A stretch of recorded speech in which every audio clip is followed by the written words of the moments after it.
The guy in the back is Sloan Stoltz. This is Clay Clariner, and that's Jake Cockerham.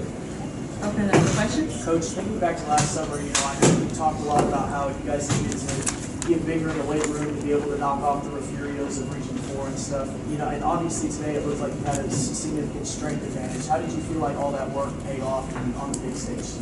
Just exactly what you said. It's hard for kids, especially teenagers, to see what they're working for when it's so far away.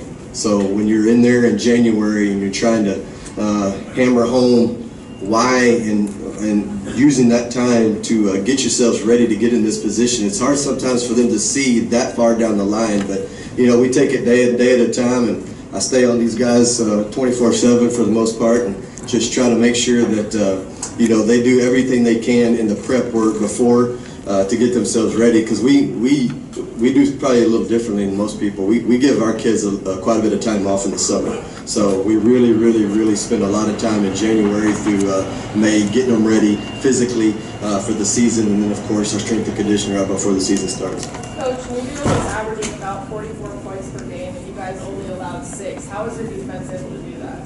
The defensive staff did a great job, and these young men in front of us right here executed the game plan tremendously. We give up a little bit of a size advantage sometimes, but we feel like we can offset that by being really quick and get to the football and take a lot of pride in getting to the football. New Deal is a fantastic football team, and especially their quarterback is outstanding football player. Just a fun guy to watch on film. He's just a tough, hard-nosed, well-coached football player. And we knew we had to tackle him. I mean, that was one of the last things we told the kids going out. We've got to tackle. It was the first thing that we told them when we knew we were playing New Deals. We've got to be able to tackle. So I think that was the main thing on limiting their yards. We tackled well today. Coach, you sat in that seat in 2014 with a different color medal around your neck. What do you think this team had, or what do you think is different about this team than the one in 14? It's hard to compare. I can't compare teams, but there's a lot of similarities, and probably the thing that comes to mind is both these groups were great teammates. They loved each other, and you could see it. This group is probably a smidge different.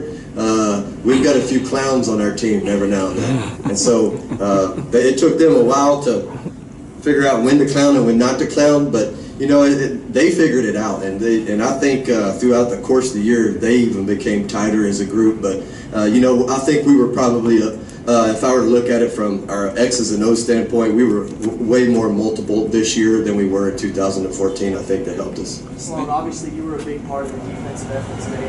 What did it mean to you to have that kind of performance, and how much would you credit that to the weight room emphasis you guys have had over the last couple of years? I credit it all to the weight room and the seniors pushing us through January. I mean, all summer, all 2 days, the seniors pushing us, and one last time for them to get the dub. Coach, you've had some adversity in this playoff road with Otto missing significant time in a couple of games, specifically the Furio game. Just talk about how everybody stepped up, and losing your quarterback in a big game like that against a team that's beaten you 3 years in a row, still be able to win that game. What's that say about your team? Yeah, I'd like the Otto to answer in just a second, but our motto is we've got your 6, and when Otto went down, just the feel of the team was way different than what I anticipated, and it was just absolutely perfect.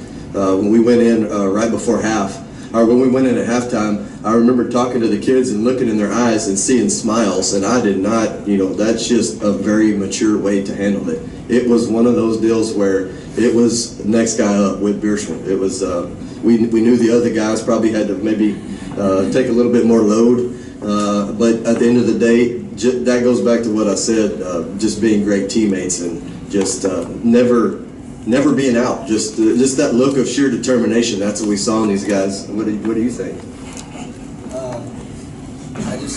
I was super frustrated when it first happened, but after I settled down, I just told myself, like, the team needs me, they need me. So we all got together as a team, and like I said, I had some guys. Sloan said this was going to be my last game, so I did what I could from the sideline to help the team out. Me and Whit sat down at halftime, looked over the call sheet, went over all the plays. So it was just a really good team effort. They stepped it up big time.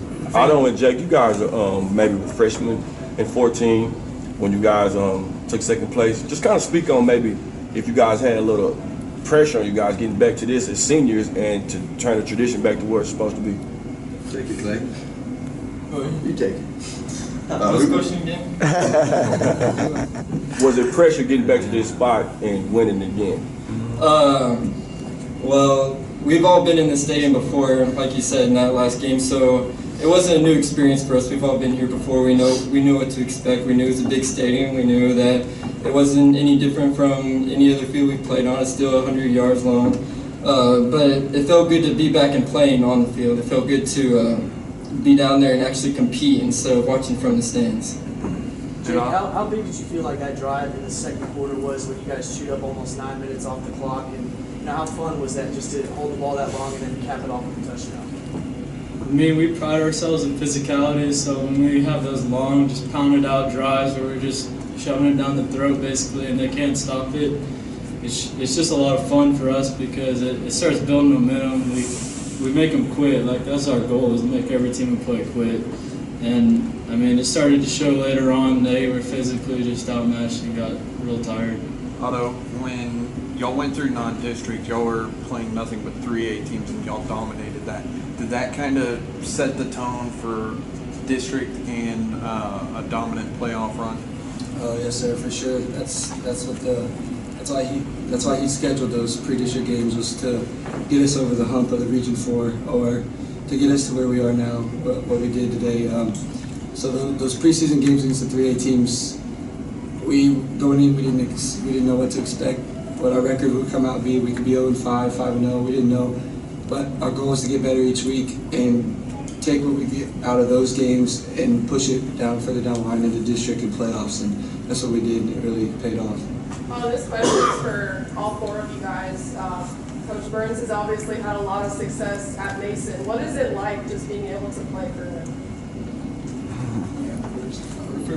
Well, it's really fun that Coach Burns is our head coach because he's like a dad with 37 sons. We like to mess with him and push his buttons, and he likes to punish us for it. But at the end of the day, we all love each other, and we're a really tight-knit family, and we like to go play for each other, and we have a lot of trust in each other. Coach Burns getting... Let the other players answer my question, please. Go ahead, guys. Me and Jake moved in, so like when I moved in sophomore year, I was kind of a little bit intimidated. For the first whole year, young sophomore, I had no idea what to expect, and he comes off kind of mean and blunt. But over the past 3 years, it's been fun. It's been a great ride. Any chance I get, I mess with him about the Longhorns or whoever, whatever. It's all fun and games. The other two want to answer. He's a great guy. He always pushes you to your limits and makes you excel. Like in the weight room, he always wants you to go past the pain. Everyone can get to the pain, but it's if you can go past it, and that's what got us to this game. Being around Coach Burns is really different because you got to know what kind of mood he's in before you walk up to him and say something about his favorite team or just knock him on something, because if you say it at the wrong time, you're definitely going to be running quite a bit. But it's just a lot of fun being around him. I mean, we always try to get on his buttons, just even when he's in the best mood, just because. Thanks, guys. Sorry, I had to ask. I would assume he's pretty happy, but it's going to be a long bus ride home for him. Question in the front. All right. Coach Burns, 109 record at Mason alone. What's that mean, just kind of with what your family's done there at Mason in the past? It means we have a lot of really good players. You know, I mean, we can line them up and we can X's and O's and draw it on a piece of paper and tell them where to go, but at the end of the day, they've got to go do it. You know, and that's what we feel like we have. We have guys that understand the game, and, you know, the credit goes to the coaching staff. I think the credit goes to the kids. I mean, that's where it falls. And, you know, and I think, you know, it's a special place being in Mason because the tremendous amount of support. You saw that out there today. You know, it's you know, that's what I told somebody after the game. This isn't a win for the Mason High School football team. This is a win for our entire community because we feel like they're as much a part of it as anything else. Sloan and Clay, what are some things that you guys will take next year that the seniors may have put in you guys to keep the ball rolling? Well, first off, we have to take up where they left off. We have to push the underclassmen too, just like they did to us. We have to be up early in the morning going lifting. We have to stay up to practice and do extra. And we just have to set a really good example, because it's not just about us, it's about the years after that. We have to set a good example for the underclassmen for whenever they're seniors. And we're ready to take that spot and lead the team. Just like Clay, pushing everyone. In this weight room this coming spring, we need to make sure everyone's lifting, get bigger, and maybe we two-peat it next year. Final questions? When we were with everybody but Pee Wee ball 10 years ago, did you imagine this? It's always been a dream, but imagine it, no. I had no clue that I was moving to Mason until some things happened. But no, we won the Super Bowl when we were like in 4th and 5th grade. But no, I've always dreamed about this, and so it's a dream come true, and I'm super excited. I'm happy for everybody on the team, all the seniors that put in all the hard work. It's totally worth it. Your entire sideline was just like really loose, having fun the entire game. At what point in the game did you kind of feel it of like, all right, this is ours, and how did you kind of keep your emotions in check, knowing that they're still, really, even at halftime, you guys had a huge lead? Well, the drives that we kind of stalled out, we only really stopped ourselves. And no disrespect to any team we played, but that's kind of been how it is all year. Like, coach does a great job setting up the game plan. The linemen do a great job. Everybody does their job, so it makes it difficult for other teams to stop us. So I kind of, after the first couple of drives, I felt like we were rolling on offense. We had one slip up on defense off of a bad snap on special teams, but I had complete confidence in the coaches and the team the whole time. Thanks, you guys. Congratulations.